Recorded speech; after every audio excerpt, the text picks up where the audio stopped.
When it comes to leather types, suede and nubuck are often singled out from the rest. But don't feel bad for them. There's actually an important physical characteristic that makes them unique. They're prized for some uses and requires special maintenance and care. When that's done, we have an incredible material that really stands out. Suede. Suede leather is a type of leather that has a velvety soft texture on the surface. It's usually made from the middle layer or layers from a thick hide that's been split into several thinner layers. On thinner hides, suede will be made from the side of the hide that was once closer to the animal. This is usually referred to as the underside or the flesh side. What makes it noticeably different from most other leathers is that the surface is made up of these really small, fuzzy, raised fibers. They're very short, compact, exposed fibers, and they can feel smooth. And the stronger layers of the leather, the full grain and the top grain, have really dense, durable fibers. Those that are used for suede are usually looser and more open, and come from the inside of the leather after those top layers have been removed. So where does all that fuzzy come from? Well, the fibers are sanded in such a way as to separate and raise them up. So that leather hide is going to be split, and then a process is used to basically just get these all to separate and stand up. And so the result is this really fuzzy, velvety surface, and you can see, we kind of run our hands over it. There's going to be ways that you can make it lighter and darker, depending on, how you're moving those fibers and how they're going to react to the light. Like, see, we've got bright, dark, bright, dark. You could even almost draw in there. So that shows you like how those fibers are standing up and moving, that they're that exposed. However, since these are natural fibers, they're going to be much more prone to wearing and breaking because they're literally that exposed that we can move them just by touching them. And when this sanding process is done, it can be done to either one or both sides of the suede. When it's done to both, it's referred to as a double-sided suede, like for example here. And when it's applied to just one, it's just called suede or single-sided suede. And every production process costs money, so it's usually going to be a little more expensive for a double-sided suede since that process has been done to both versus just a single-sided suede where it's been done only to one side. Nubuck. So nubuck leather is a hide with its surface sanded or buffed to create a fibrous nap. This is done usually using the grain side of the hide, which is going to be those top upper layers which are more dense and durable than the inner layers.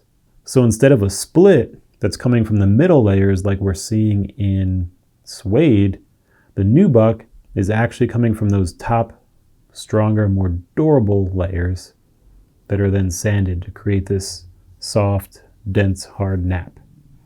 So that's going to be the key difference. And since nubuck is made out of leather, it's quite durable and has an exceptional lifespan compared to other materials. The drawback comes from the sanded surface.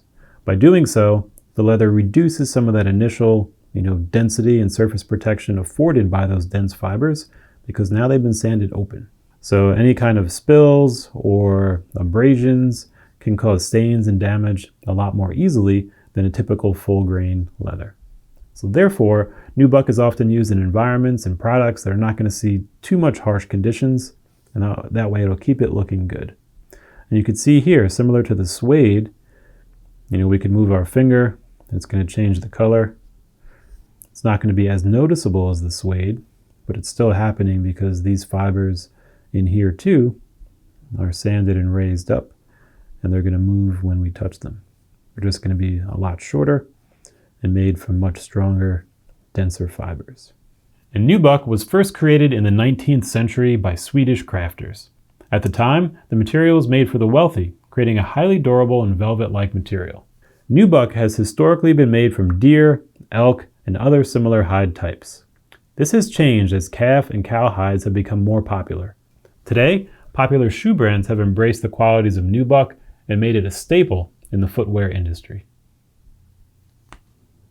So let's compare suede versus nubuck. When we look at the layers image showing the layers of a leather hide, we're going to see first that suede comes from that middle section.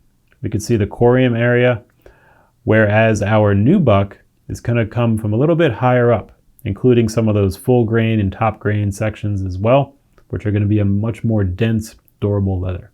So the first difference is where they come from in the hide.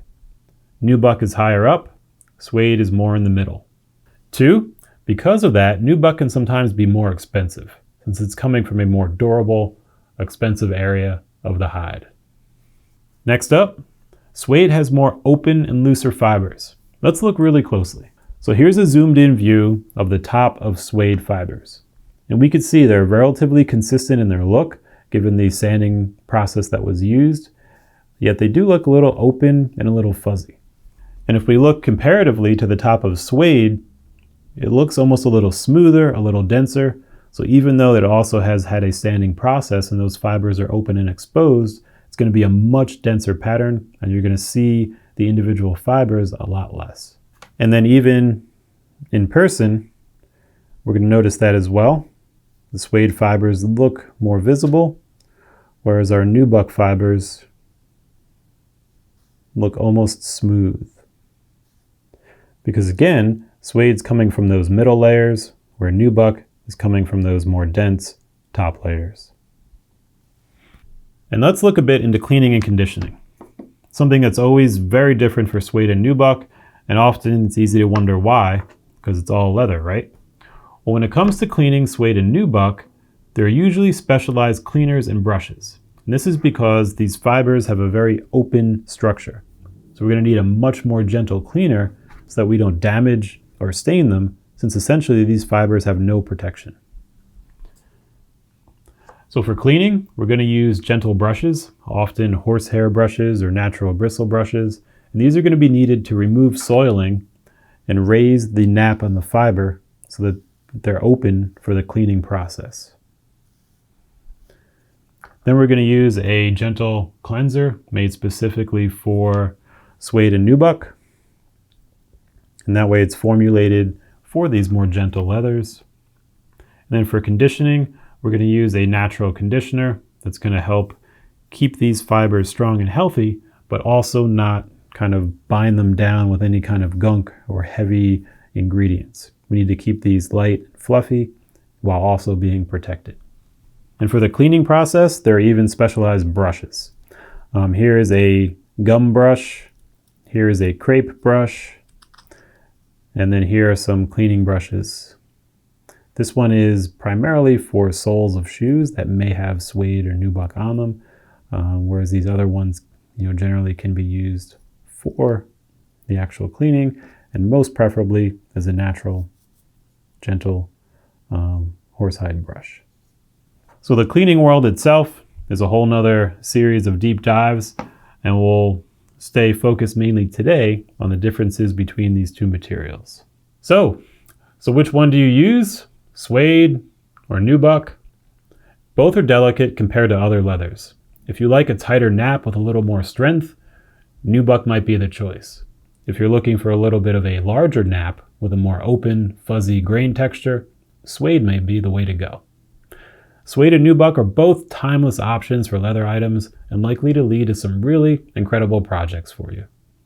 If you have any questions, let us know. If you have experience or tips to share, we'd love to hear them. And there you have it. Until next time.